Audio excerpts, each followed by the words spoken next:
Crônicas do Amanhecer. Por Feijão, Centro Espírita Allan Kardec de Balneário Gaivota.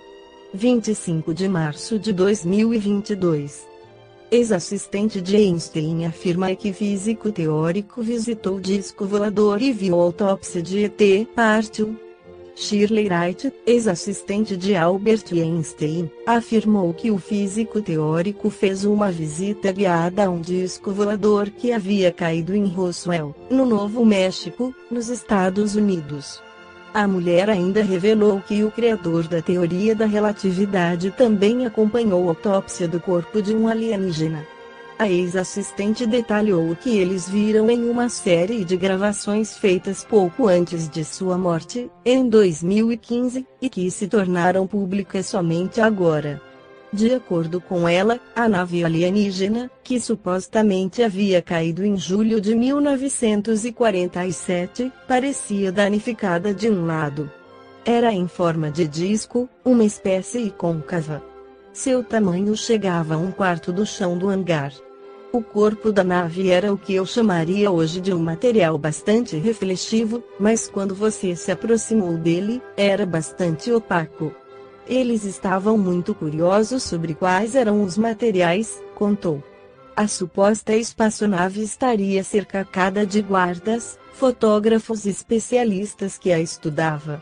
Shirley disse que Einstein estudou o sistema de propulsão do OVNI. Ele não ficou nem um pouco perturbado ao ver as provas.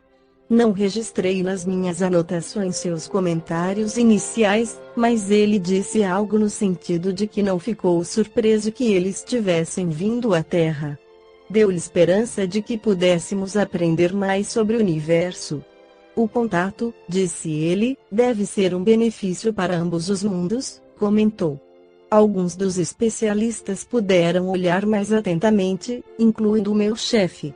Para mim, todos eles se pareciam. Eles tinham cerca de 1,5 metros de altura, sem cabelo, com cabeças grandes e enormes olhos escuros, e sua pele era cinza com um leve tom esverdeado, concluiu. Albert Einstein foi testemunha de um dos princípios fundamentais da doutrina espírita, que é a pluralidade dos mundos habitados, como afirmam os espíritos Allan Kardec no Livro dos Espíritos, questões 55. Todos os globos que circulam no espaço são habitados. Sim, o homem terreno está bem longe de ser, como acredita, o primeiro em inteligência, bondade e perfeição. Há, entretanto, homens que se julgam espíritos fortes e imaginam que só este pequeno globo tem o privilégio de ser habitado por seres racionais. Orgulho e vaidade. Creem que Deus criou o universo somente para eles. Comentário de Allan Kardec: Deus povoou os mundos de seres vivos, e todos concorrem para o objetivo final da providência. Acreditar que os seres vivos estejam limitados apenas ao ponto que habitamos no universo seria pôr em dúvida a sabedoria de Deus, que nada fez de inútil e deve ter destinado esses mundos a um fim mais sério do que o de alegrar os nossos olhos.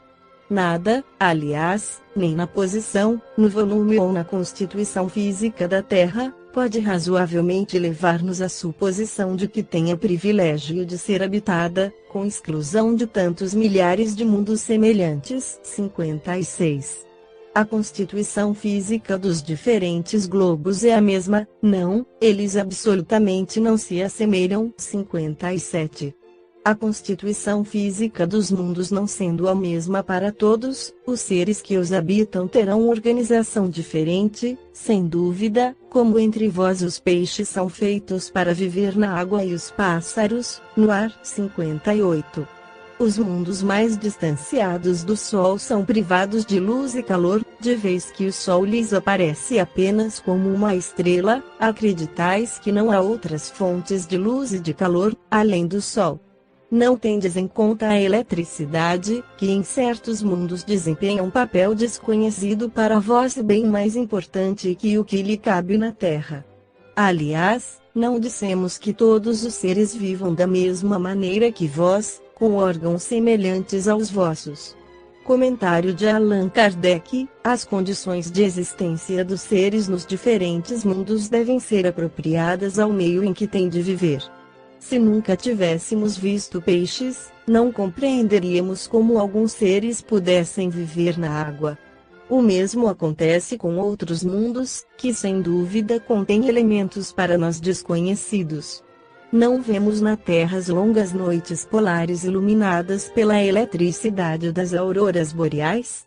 Que haveria de impossível para a eletricidade ser mais abundante que na Terra, desempenhando um papel geral cujos efeitos podemos compreender?